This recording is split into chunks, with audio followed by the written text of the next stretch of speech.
اور وہ اگر دہشت گردی میں ملوث ہیں ان کے خلاف بھی ہونے چاہیے؟ دیکھیے سب کا ہونا چاہیے، لیکن پہلے ہمیں یہ دیکھنا ہے کہ یہ دہشت گردی اسٹارٹ کس نے کی. پہلے ہمیں یہ دیکھنا ہے کہ وہ دہشت گرد کون تھے جنہوں نے اس پورے شہر کو دہشت گردی کی لپیٹ میں اس پورے ملک کو یہ آپریشن اگر ہونے چاہیے تو کیا سنی تحریک کے خلاف بھی ہونا چاہیے؟ سنی تحریک کیا، میں کہتا ہوں ہر جماعت کے خلاف ہونا چاہیے جہاں پہ دہشت گرد آپ کو نظر آتے ہیں. لیکن دہشت گرد کے کرنے کے لیے مثال کے طور پہ انہوں نے چیف جسٹس کے کہنے پر ایک آپریشن اسٹارٹ کیا. چیف جسٹس نے جب سموٹا ایکشن لیا اس میں رینجرز، پولیس، ہم نے سب سے پہلے پریس کانفرنس کر کے ویلکم کیا.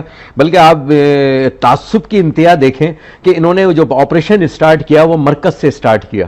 انہوں نے ہمارے گھر کو اریسٹ کیا، گھر کو پورے لیا، مرکزی رہنما کو ہمارے گرفتار کیا، رابطہ کمیٹی کو گرفتار کیا انہوں نے. اب مجھے یہ بتائیے کہ جو 100 گاڑیاں جلتی ہیں، 100 آدمی، 20 آدمی ڈیلی، جن کو بیچاروں کو پتہ نہیں ہے کہ کس دہشت گردی کا اور کیوں دہشت گردی کا نشانہ بن رہے ہیں، جو گھر سے نکلتا ہے ایک اپنی روزی کے لیے، اس کو نہیں پتا کہ میری کیوں، اس بیچارہ قسطوں پہ گاڑی لے کے چلا رہا ہے، اس کو نہیں پتا کہ میری گاڑی کی کل قسط میں کیسے پوری کروں گا. تو وہ کون لوگ ہیں؟ آج آپ دیکھیں پورے شہر سے رینجرز غائب ہیں. آج لیاری میں بھی آپ کو کہیں رینجرز نظر نہیں آ رہی، ایف سی کہیں نظر نہیں آ رہی ہے.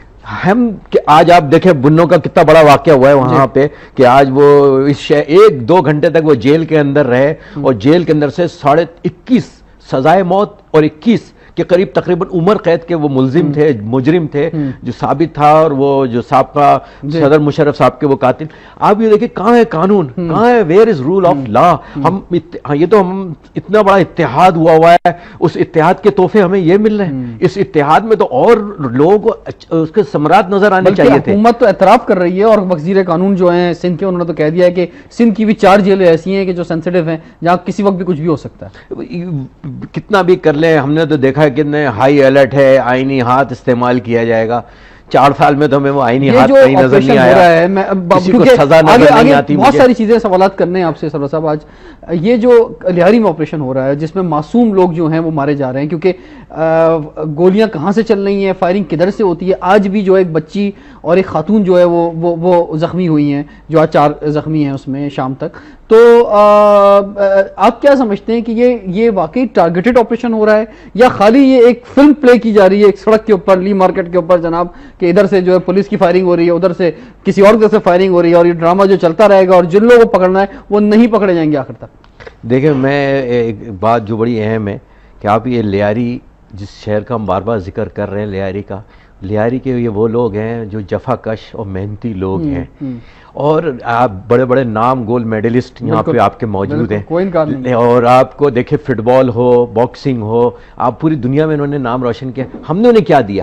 انہیں ہمیں کیا صاف پانی دے سکے؟ کیا ہم انہیں بجلی دے سکے؟ کیا ہم انہیں روزگار دے سکے؟ آج اتنا بڑا باکسر وہ نیچے موئن پلازا کے نیچے بیٹھ کر 150 روپے روز پہ شیٹ کاٹ رہا ہے، جس نے گولڈ میڈل لیا ہے، جس نے پاکستان کا نام روشن کیا ہے. جب آپ اس احساس محرومی کو دور نہیں کریں گے، وہاں کے جو پرابلمس ہیں ان کو ایڈریس نہیں کریں گے، خالی لیڈر ہی نہیں کہ آپ نے آخر میں آنا ہے اور ابھی جب الیکشن قریب آئیں گے تو آپ سہولتوں کا اعلان کرنا شروع کر دیں گے، اسکیم کا اعلان کر دیں گے. تو ہم نے اتنے سال کہا اس لیاری کو، آپ نے کیا، لوگوں نے کہا ہم اس کو لنڈن بنا دیں گے، اس کو پیرس بنا دیں گے. وہاں تو بیچارے کو وہاں پانی پینے کے لیے نہیں ہے. میں آپ سے پوچھ رہا تھا ابھی ہو کیا رہا ہے؟ یہ ریئل آپریشن ہو رہا ہے؟ یہ آپریشن ہماری تو آج تک ہم نے نہیں دیکھا کہ اس سے کوئی ریزلٹس اچیو ہوں گے. یا اگر جن لوگوں کا نام لے رہے ہیں پولیس کے، میں نام نہیں لوں گا کسی کا، لیکن پولیس کے جو عہدیدار ہیں جن لوگوں کا نام لے رہے ہیں، کیا واقعی وہ ان کو پکڑنا چاہتے ہیں یا صرف اور صرف یہ ایک بات ہے کہ اگر چاہیں تو وہ پکڑ سکتے ہیں، لیکن کوئی ایسا ابھی تک نام، بڑا نام جو ہے سامنے نہیں آیا جس کے لیے نام لیا جا رہا تھا کہ جناب اس لیے ہم آپریشن کر رہے ہیں؟ دیکھیں جب تک آپ انصاف نہیں کریں گے، جب تک آپ عدل نہیں کریں گے، یہ ظلم کبھی. لیاری کے لوگ یہ کہہ رہے ہیں ہماری حکومت ہے، یہ آپریشن ہمارے خلاف کیوں؟ ہمارا بھی یہی سوال ہے. ہم بھی یہی کہتے ہیں کہ آپریشن ہوتا ہے تو یہ ہمارے سے کیوں شروع ہوتا ہے. وہ بھی صحیح کہہ رہے ہیں، وہ بھی رائٹ ہے کہ کیا دہشت گرد صرف لیاری کے اندر ہے؟ کیا آپریشن کریں نا، پورے کراچی کے اندر آپریشن کریں نا. آپ دیکھیں جہاں پہ وہاں پہ آپ آپریشن کرتے ہوئے کیوں سوچتے ہیں 100 دفعہ؟ اس لیے سوچتے ہیں کہ آپ جب تک یہ آکسیجن دینا بند نہیں کریں گے، یہ شیلٹر دینا بند نہیں کریں گے، اور بلا تفریق کہ آپ نے آپریشن. آپ کے جو 2 لوگ کل آپ کہہ رہے ہیں کہ شہید ہوئے ہیں، آپ نے نام بھی بتایا ابھی، راشد قادری اور محمد یحییٰ، جی کیا وجہ، یعنی آپ کی کوئی بہت فعال کارکن تھے یا ایک سپورٹر تھے، ہمدرد تھے، کیا تھے؟ بہت فعال تھے، اور ابھی اس کی 1 سال پہلے شادی ہوئی ہے، اور بہت ایکٹیو کارکن تھے اور بہت محنتی. کیا وجہ ہے، آپ کیا سمجھتے ہیں کیوں ٹارگٹ کیا گیا نا؟ اصل میں ہمارا قصور ایسا تو نہیں ہے کہ انہوں نے کسی کو ٹارگٹ کیا ہو پھر انہوں نے ٹارگٹ کر لیا گیا ہو. ہمارا قصور صرف یہ ہے کہ ہم محب وطن ہیں. ہمارا قصور صرف یہ ہے کہ ہم ان کی اولادوں میں سے ہیں جنہوں نے لاکھوں جانوں کی قربانی دے کے، جن کی ماؤں بہنوں نے اپنی عصمتیں بچانے کے لیے کنوؤں میں چھلانگ لگائی. ہم ان کی اولادیں ہیں جنہوں نے پاکستان زندہ باد کے نعرے لگائے.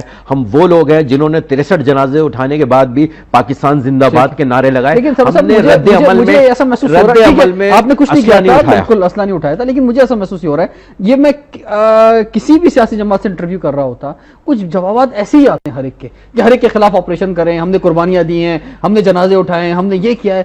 بس پھر بھائی کون ہے ذمہ دار، کون ہے؟ یہ سوال کرو نا. اب مجھے میڈیا کو بھی پتا ہے، مجھے بھی پتا ہے، عوام کو بھی پتا ہے، اداروں کو بھی پتا ہے. 3500 دہشت گرد آپ کے پاس ہیں. آپ مجھے بتائیں دہشت گرد ہیں کون؟ آپ مجھے، یہ تو ریاست کا کام ہے، حکومت کا کام ہے، بتائیں وہ تنخواہ اس بات کی لے رہے ہیں. کراچی سے نکلیں گے، پاکستان کے مختلف شہروں میں اور جو معاملات ہو رہے ہیں، ملک کے معاملات، اس طرف جائیں گے. Stay tune with us. Welcome back to Awami Express. آج ہمارے ساتھ ہیں ایکسکلوسیو سرورت اعجاز قادری صاحب. لاسٹ سیشن میں بات ہو رہی تھی سر آپ سے لیاری، کراچی کے حالات اور دہشت گردی اور آپریشن سارا. آپ کا بھی سر کوئی ملیٹنٹ ونگ ہے؟ نہیں ہے ابھی تک تو نہیں ہے. اچھا، میں نے پہلے کہہ دیا نہیں ہے، مجھے پتا تھا آپ جواب دیں گے نہیں ہے. تو میں بات یہ ہے کہ سر یہی جوابات، میں یہی تو آپ سے کہہ رہا ہوں کہ یہ یعنی جو آپ نے باتیں فرمائی ہیں، یہ ہر سیاسی جماعت کے پاس یہی باتیں ہیں، یہی قربانیاں، یہی شہادتیں، یہی جو ہے فلسفہ، یہی پاکستان سے محبت، مطلب یہی سب چیزیں. پھر آپریشن کی بات کرو، ہاں جی کریں، سب کے خلاف کریں. تو اب یہ بتائیں کہ عوام جو ہے وہ تو اس کے پاس تو کہتے ہیں نا عوام طاقت کا سرچشمہ ہے، عوام کے پاس ساری طاقت ہے، لیکن عوام تو بڑے بے بس ہو کے گھروں تک محدود ہو جاتے ہیں جب کچھ ایکٹیویٹی ہوتی ہے. اس کا سمپل سا فارمولہ ہے، ہم اتنی خام خواہ ٹینشن لیں. اور اس کا سمپل سا فارمولہ یہ ہے کہ اب تک جتنے دہشت گرد گرفتار ہوئے ہیں، اب ان کا ڈیٹا اٹھا کے دیکھ لیجئے. اگر اس میں ہمارا نام آ جاتا ہے تو ہم سیاست سے وڈرا ہو جائیں گے. اچھا، جو رہائی ملتی ہے تو کبھی کبھی میں سوچتا ہوں وہ جو فلموں میں دکھاتے ہیں نا کہ وہ جو ہیرو ہوتا ہے، جو پولیس والا ہوتا ہے، وہ کہتا ہے یار عدالت سے تو رہا ہو جائے گا، وہ انکاؤنٹر ہی کر دو. تو اب کچھ ایسی سوچ بھی آ رہی ہے لوگوں کے اندر، اور عوام خود بھی اپنے ہاتھ میں جو ہے نا وہ قانون کو لے رہے ہیں. ایکچولی دیکھیں، جب آپ کے گھر کا، آپ کے والد کو گولی مار دی گئی، آپ کے 2 بیٹوں کو گولیاں مار دی گئی، آپ کی بہن پاگل ہو گئی، آپ کی ماں کا انتقال ہو گیا، آپ مجھے یہ بتائیں اس کا جو آخری بیٹا ہے وہ کیا کرے گا؟ صحیح ہے. جس کے گھر میں کھلانے کے لیے اپنے بچوں کے لیے پیسے نہیں ہیں، جو اپنے گھر کے لیے روزگار نہیں دے سک رہا ہے، جو ڈگری لے کے روڈوں کے اوپر پھر رہا ہے، ایجوکیشن ہے تو وہ بھی لمیٹڈ ایجوکیشن ہے، اس کے باوجود بھی جابس نہیں ہیں، جابس کریٹ نہیں ہو رہی ہیں، انڈسٹری آپ کی شفٹ ہو رہی ہے، بے روزگاری انتہا کو ہے، بچے گھر میں بلک رہے ہیں. تو وہ اس وقت کیا کرے گا؟ مجھے یہ کوئی بتائے نا کہ اس وقت کیا کرے گا. آج آپ ایک طرف آپ کی مہنگائی، بے روزگاری، انتہا پسندی، دہشت گردی، فرقہ واریت، آج ہاں یہ جمہوریت کے سب برقعے پہن کے بیٹھے ہوئے، انہیں نظر ہی نہیں آ رہا. وہ برقع اتارے تو انہیں عوام نظر آئے نا. سیاست ٹھیک ہے اپنی جگہ پر ہے، بیانات اپنی جگہ پر ہیں، ملک کے حالات بھی، حقیقت کا چہرہ بھی آپ دکھا رہے ہوتے ہیں، لیکن اس طرح تو ملک انارکی کی طرف چلا جائے گا. ریاست جو ہے اس کا کیا کردار ہے؟ ریاست کیا کرے بھائی کہ لوگوں جو ہیں وہ پرامن طریقے سے ملک کی خدمت کرتے ہوئے، محبت کرتے ہوئے آگے چلیں اور وہ نعرے نہ لگیں جو کہ سندھ میں اور بلوچستان میں لگ رہے ہیں. جی، اس کی وجہ یہی تو ہے نا. ایسا مثال ہے بلوچستان کے اندر اللہ تعالیٰ نے آپ کو ہر چیز دی ہے، معدنیات ہے، گولڈ ہے، سونا ہے، ہر چیز ہے، تانبا ہے، کاپر ہے، لیکن آپ مجھے بتائیں وہ گیس جو پورے دنیا کو دے رہا ہے، پورے پاکستان کو پرووائڈ کر رہا ہے، وہ خود محروم ہے. آج وہاں کی جابس، بندرگاہ موجود ہے لیکن وہاں پہ جابس کریٹ نہیں ہو رہی ہیں، وہاں پہ انڈسٹری کریٹ نہیں ہو رہی. میں یہ نہیں کہتا کہ خالی ریاست کی ذمہ داری ہے، ان لوگوں کی بھی ذمہ داری ہے جو ہنی مون مناتے ہیں، 4 سال 5 سال ہنی مون کا پیریڈ ہوتا ہے. اگر کوئی آپریشن آ جائے یا کوئی حالات سخت آ جائے یا حکومت کے اندر کوئی چینجنگ آئے تو بڑے مزے سے ان کے ویزے اور پاسپورٹ تیار ہوتے ہیں، پھر اس کے بعد یہ باہر بیٹھتے ہیں 10 سال 5 سال جتنے دیر. لوکلز جو ہیں ان پہ زیادہ ذمہ داری آتی ہے، جو وہاں کے چیف منسٹر بنتے رہے ہیں، جو آج پوری یعنی ساری جو کابینہ یعنی 50 رکنی کابینہ، یعنی ہر آدمی وزیر ہے جو اس میں، تو انہوں نے کیا رول ادا کیا ہے؟ وہ تو خود کچھ نہیں ہے. اور ابھی یہ بتائیں کہ یہ بات جو ہے یہ وہاں کی گورنر بھی کہہ رہے ہیں، اور اگر گورنر راج آ جاتا ہے، فرض کریں آپ حمایت کریں گے بلوچستان میں گورنر راج آ جاتا ہے تو؟ حضرت ہم تو کہتے ہیں کہ گورنر راج ہو یا کسی کا بھی راج ہو، عوام کا راج ہونا چاہیے، عوام کو سہولتیں ملنی چاہیے، عوام کا نام لے کر، عوام کا نام لے کر اور پاکستان کے وسیع تر مفاد کا نام لے کے تو سارے کام ہمیں چینج لانا ہے نا. ہم اسی شعور کو تو اجاگر کرنے کے لیے گھر سے نکلے. ہم نے 20 سال میں کبھی سیاست کا کوئی شوق نہیں تھا، ہم نے کوئی سیاست میں رول پلے نہیں کیا اپنا. یہ آج ہم کیوں بات کر رہے ہیں یہ والی؟ ہم اس لیے بات کر رہے ہیں کہ سیاست کو عبادت سمجھ کے سیاست کی بات کر لیتے ہیں، سیاست ہی کی بات کر لیتے ہیں. ابھی پچھلے دنوں جلسے میں جو کراچی میں آپ کا ہوا، آپ ویسے وہ کہ آپ الیکشنز پہلے بھی لڑتے رہے ہیں، لیکن آپ نے باقاعدہ طور پہ سنی تحریک سے، پاکستان سنی تحریک ہوگا، اور آپ نے کہا کہ ہم جو ہے وہ جائیں گے اور الیکشن لڑیں گے. اگر مثال کے طور پہ الیکشن ہو جاتے ہیں، قبل از انتخابات کی بات نواز شریف صاحب نے بھی کی ہے، تیاری ہے کچھ آپ کی کہ پاکستان میں کتنی سیٹوں پہ آپ بندے کھڑے کر سکتے ہیں اپنے؟ خیر یہ تو ابھی ہم نہیں ڈسکلوز کریں گے، لیکن اتنا بتا سکتے ہیں کہ پاکستان سے انشاءاللہ الیکشن بھی اچھے انداز میں لڑیں گے، ایک. اور دوسرا جو ابھی ہمیں لاہور کے اندر 25 مارچ کو ہم نے جو جلسہ کیا ہے، وہ میڈیا نے اور دنیا نے دیکھا ہے کہ ماشاءاللہ سے لوگوں نے کسی طرح پذیرائی ہوئی. کیا وجہ تھی؟ ہمارا آپ میں وہاں کوئی آپ کو سرمایہ دار نظر نہیں آیا، وہاں پر آپ کو کوئی بیرونی فنڈنگ نظر نہیں آئی. جو ہم نے جس حالات اور جس اپنے اس میں وہ جلسہ کیا اور لوگوں نے جس محبت اور جس اعتماد کا اظہار کیا، تو اس کا مقصد یہ ہے کہ قوم کو شعور اگر مل جائے، اور ہم اس شعور کو جو جگانے نکلے ہیں، جس رابطہ مہم پہ ہیں. اب ہمارا پنڈی میں جلسہ ہے، پھر پشاور میں، اس طرح. لیکن ایک خاص سیگمنٹ مثلا جو ملک بٹا ہوا ہے آلریڈی فقہی اعتبار سے یا لسانی اعتباروں سے، تو اسی طرح سے آپ کو کہا جاتا ہے کہ آپ صرف سنی لوگوں کو لے کر مثلا اور جو ہے وہ ایک فوکس ہو کے، ٹارگٹ ہو کے جو ہے بانٹنے کی بات کر رہے ہیں پاکستان کی. ایسا نہیں ہے، ایسا نہیں ہے. دیکھیں جب مدینہ ریاست قائم ہوئی، میں اکثر یہ کہتا ہوں، دیکھیں ریاست جب مدینہ قائم ہوئی، فتح مکہ ہوا، تو ہم تو وہ ماڈل ہے نا ہمارا، وہ رول ماڈل ہے ہمارا. ایمان، ہمارا احساس تو وہی موجود ہے، وہ ساری چیزیں موجود ہے. جب ہم اس کو رول ماڈل بنا کر اپنے آگے بڑھیں گے تو یقیناً بہت ساری چیزیں ایسی ہوں گی کہ جو ہمارے عمل سے ثابت ہوں گی. جو ہم نے ابھی منشور بھی دیا، اس میں ہم نے جو سب سے پہلا پوائنٹ تھا قرآن اور سنت کی حکمرانی. قرآن اور سنت کی جب حکمرانی ہوگی تو اسلام سے زیادہ لبرل کون سا مذہب ہے جہاں پہ اس سے زیادہ عدل کس جگہ پہ؟ آج ہمیں جو چیزیں آپ نے دیکھے کہ جب مدینہ ریاست قائم ہوتی ہے تو انصاف دیکھے کسی کو دشمن کو باہر جانا نہیں پڑا. سپریم کورٹ کہتی ہے کہ جناب بلدیاتی انتخابات تو کروا لیں. آپ کیا سمجھتے ہیں کہ مین جو انتخابات ہیں جو ہمارے، اس سے پہلے بلدیاتی انتخابات ہو جانے چاہیے؟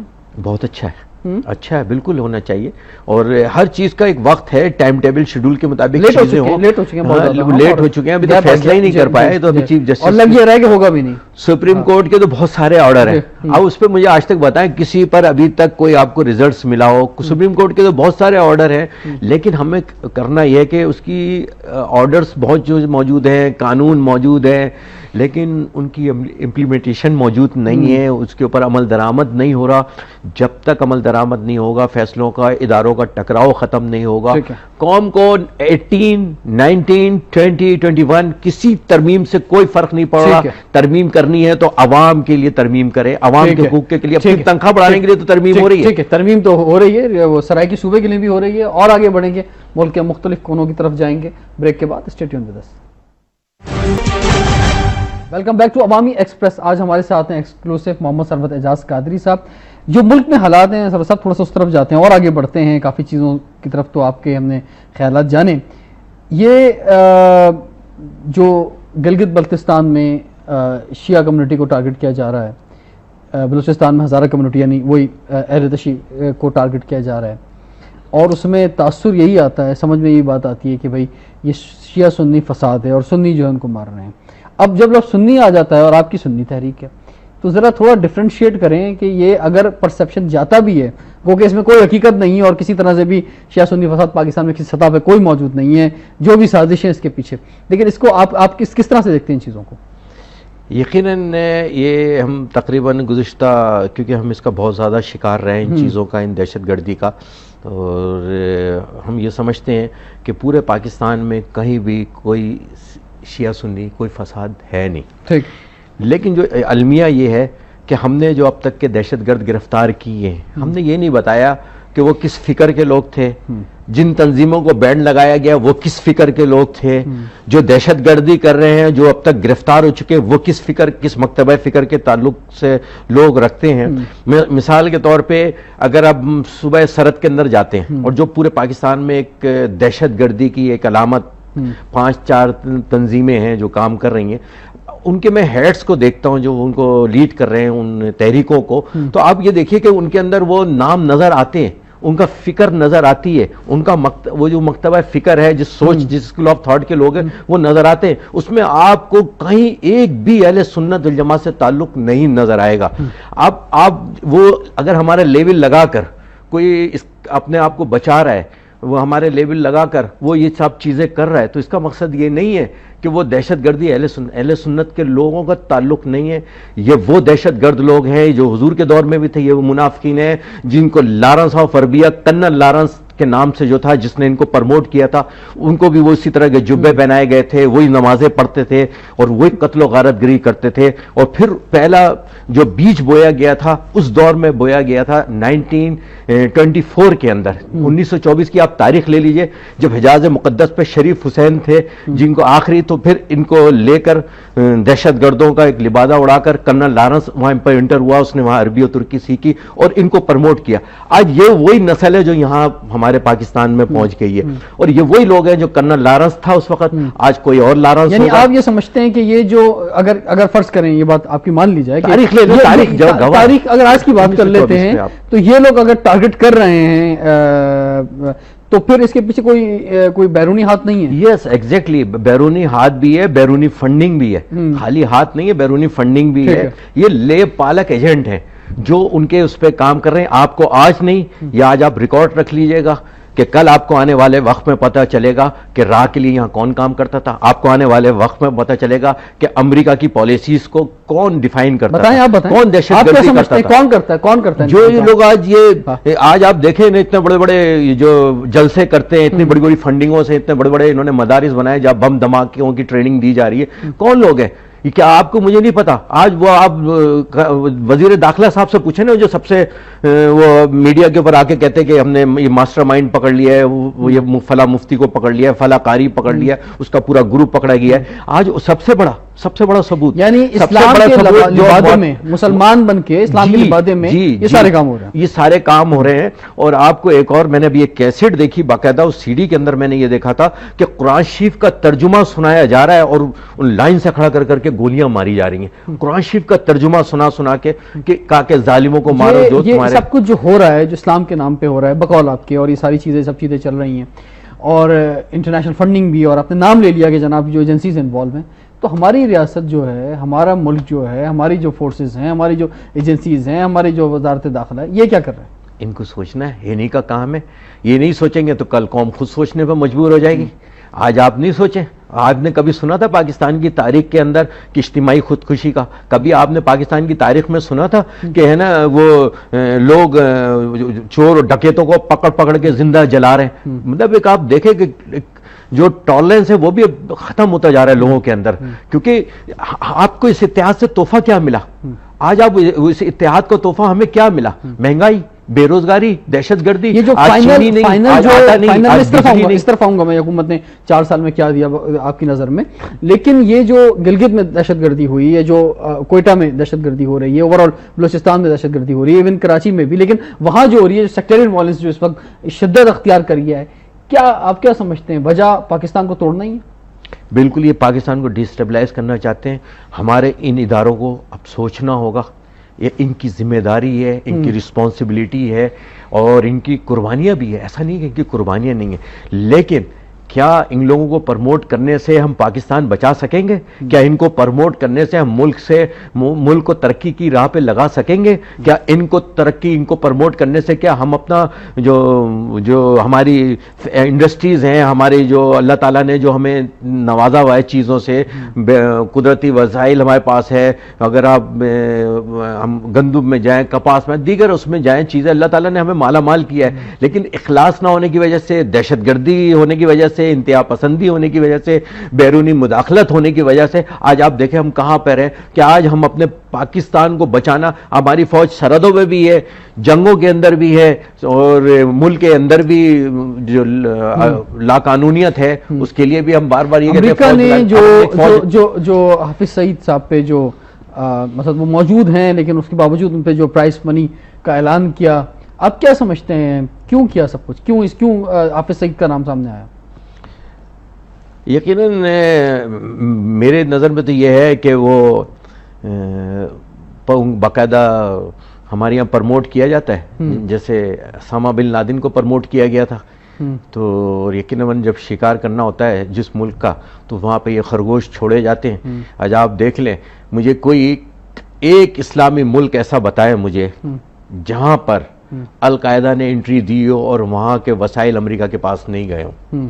کوئی ایک ملک دیکھیں, لیبیا, عراق, فلسطین, کشمیر, آپ کا یہ کیا کہتے ہیں افغانستان, ہمارے وسائل ان کے اس میں چلے. دفاع پاکستان کونسل کی جانب سے آپ کو آفر ہوئی کوئی جوائن کریں سنی تحریک دفاع پاکستان کونسل؟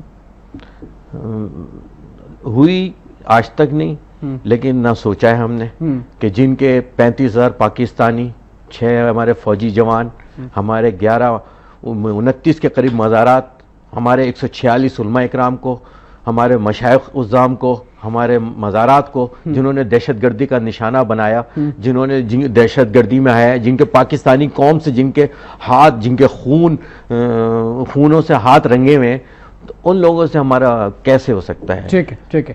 ناظرین, آج کے پروگرام میں ڈیبیٹ نہیں ہے, یقینی طور پہ جس طرح سے جو الزام کہوں گا یا جو انہوں نے اپنی سوچ جو ظاہر کی ہے دفاع پاکستان کونسل کے حوالے سے یا اور بھی مختلف آرگنائزیشنز کے حوالے سے, اس پر دوسری جانب کا جواب ابھی باقی ہے. یہ ایک طرف کا ویو ہے, ان کا ویو ہے, اور جو لوگ ان سے محبت کرتے ہیں یا ان کو سمجھتے ہیں وہ یقینی طور پہ اس کو سمجھیں گے. جو لوگ نہیں سمجھتے ہیں ہم کوشش کریں گے کہ نیکسٹ پروگرام میں دوسری طرف کا ویو بھی آپ کی خدمت میں پیش کریں. بریک کے بعد کنٹینیو کرتے ہیں. اسٹے ٹیونڈ ود اس.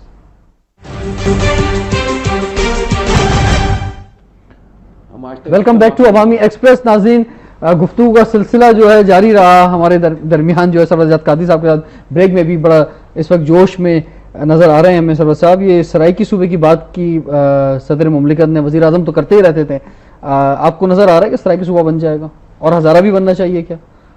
دیکھیں, یہ ڈیبیٹ تو پارلیمنٹ میں چلی گئی ہے.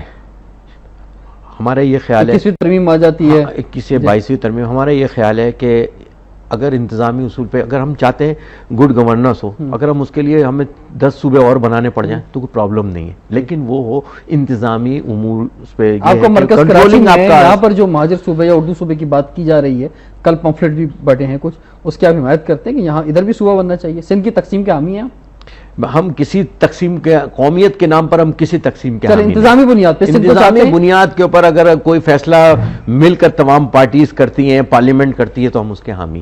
سندھ میں بھی, پورے پاکستان میں, یعنی سندھ میں, یہ کیونکہ ایک سینسٹیو ایشو ہے, مطلب یہ قانون ہے, یہ قانون پورے پاکستان کے لیے ہونا چاہیے. رول اگر رول ایک بنتا ہے تو وہ خالی کسی صوبے کے لیے نہیں ہوتا. انتظامی بنیادوں پر اگر سندھ میں بھی یہ بات آتی ہے تو آپ حمایت کریں گے؟ آئین اجازت دیتا ہے, پارلیمنٹ اجازت دیتی ہے. آپ کو ایک ضرورت محسوس ہو رہی بات ہے, ضرورت اگر محسوس ہوتی ہے, آپ کو ضرورت محسوس ہوتی ہے کہ سندھ میں بھی ہونی چاہیے انتظامی بنیاد پہ؟ نہیں, کوئی ضرورت نہیں ہے. سندھ ایک صوبہ کافی ہے, کراچی سے لے کے کشمیر تک. ہاں بالکل, ضرورت نہیں ہے. بالکل ٹھیک ہے, چلیں. اچھا جی, یہ جو 4 سال گزرے ہیں کیونکہ آخری مرحلے میں ہم ہیں, جو آپ کیا سمجھتے ہیں یہ 1 سال اور حکومت کو دینا چاہیے یا انتخابات قبل از وقت ہونے چاہیے؟ دیکھیں, انتخابات جب ہونے چاہیے جب آپ کا آزاد الیکشن کمیشن قائم ہو. الیکشن جب ہونے چاہیے, انتخابات جب آپ کے پاس آپ کی جو ووٹر لسٹیں ہیں, جو کنڈیشنز ہیں, وہ پوری ہونی چاہیے.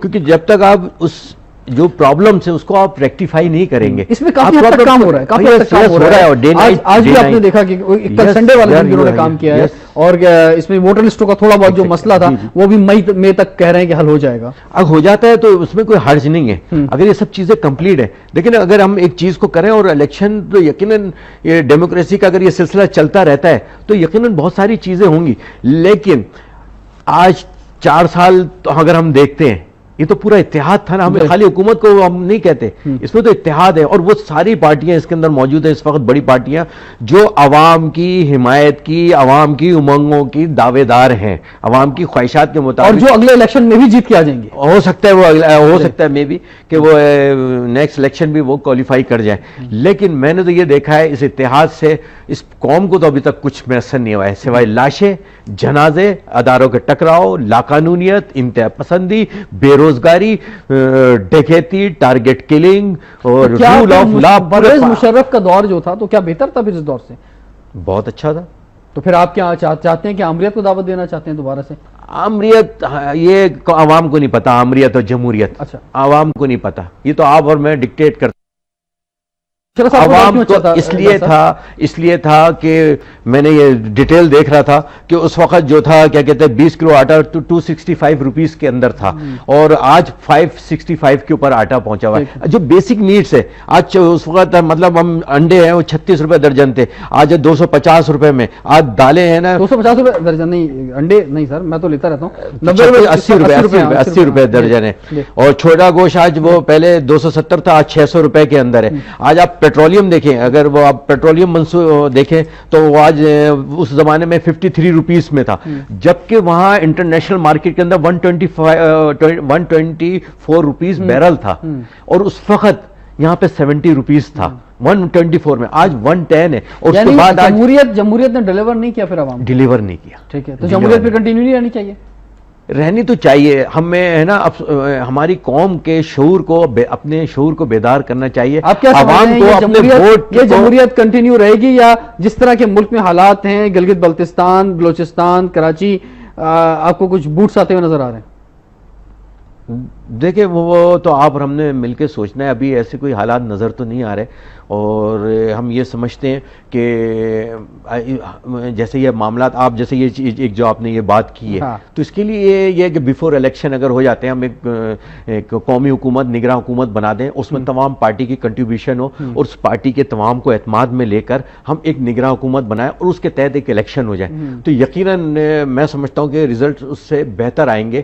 اور پھر اب سب سے اہم رول اس وقت اس عوام کو ہے جو گزشتہ 65 سال سے جس کا استحصال ہو رہا ہے عوامی نعروں کے اوپر, عوامی نمائندگی کے اوپر, جمہوریت کے نام پر 65 سال سے استحصال ہو رہا ہے. 65 سال کے اندر ہم ابھی تک اپنی قوم کو ایک قوم نہیں بنا سکے. مہنگائی, بے روزگاری, سب چیزیں ایک الگ ہے. آج ہم لوگوں کی جانوں کو تحفظ نہیں دے سکے. آج عورتوں کے ساتھ جو کچھ ہو رہا ہے, آج ہم دعوے دار سب ہیں کہ عورت کو یہ اختیار ہونا چاہیے, عورت کے لیے یہ ہونا چاہیے, عورت کے یہ, آج عورت کو زندہ جلایا جا رہا ہے, آج عورتوں کے اوپر تیزاب پھینکا جا رہا ہے. آج بتائے کون ہے, کتنے قانون بنے ہیں, کس قانون کے اوپر عمل درآمد ہوا ہے. ہم بات کرتے ہیں لیکن ہمارا عمل نہیں ہے, منشور ہمارے بڑے. آخری سوال, آپ اپنے جو آپ کے چاہنے والے ہیں جو اس وقت آپ کو پورے پاکستان میں, دنیا میں دیکھ رہے ہیں, کیا کہنا چاہیں گے انہیں جو آپ کو پسند کرتے ہیں, آپ کے جلسوں میں آتے ہیں؟ سب سے یہ ہے کہ آپ نے سب کو دیکھا, سارے نظام دیکھے, آئیں, آگے بڑھیں, اور قرآن اور سنت کی حکمرانی کے لیے اور تحفظ نظریہ پاکستان کے لیے آئیں, اس پاکستان کو بچانے کے لیے اب ہمیں آگے آنا ہوگا, اور عوام کو اپنے ووٹ کی قدر کو سمجھتے ہوئے ایسے سچے لوگ جو سچے لوگ ہوں ان کو ووٹ دیں, جو کہ ہر پارٹی میں ہو سکتے ہیں. بہت شکریہ محمد ثروت اعجاز قادری صاحب, آج آپ کے خیالات ہم نے جانے, اور جیسے میں نے بیچ میں بھی کہا تھا پروگرام کے درمیان میں کہ یہ ایک طرف کی بات تھی, کچھ الزامات بھی انہوں نے لگائے, کچھ لوگوں کو ٹارگٹ بھی کیا. ہم کوشش کریں گے کہ ان سے بھی ہم بات کر سکیں, ان سے ان کے جوابات بھی جان سکیں. جمہوریت کا تسلسل جو ہے بہت زیادہ ضروری ہے, لیکن جمہوریت پھر ڈیلیور کرے, نظر آنا چاہیے, آن گراؤنڈ نظر آنا چاہیے کہ ایک عام آدمی کے لیے جو ہے وہ ہو رہا ہے, پاکستان کے لیے کام ہو رہا ہے. اور دوسری بات یہ کہ انتخابات جو ہیں وہ ایسا نہ ہو کہ جناب جہاں کی ہوا چل رہی ہے صرف انہی لوگوں کو جتوایا جا رہا ہے, پس پش ہاتھ جو ہیں وہ جتوا رہے ہیں. عوام کے واقعی ریئل نمائندے سامنے آنے چاہیے, اور جیسے انہوں نے کہا کہ ووٹ کی طاقت کا بھی عوام کو بھی ادراک ہونا چاہیے. آپ سے انشاءاللہ کل پھر ملاقات کروں گا, اجازت دیجیے, اللہ حافظ.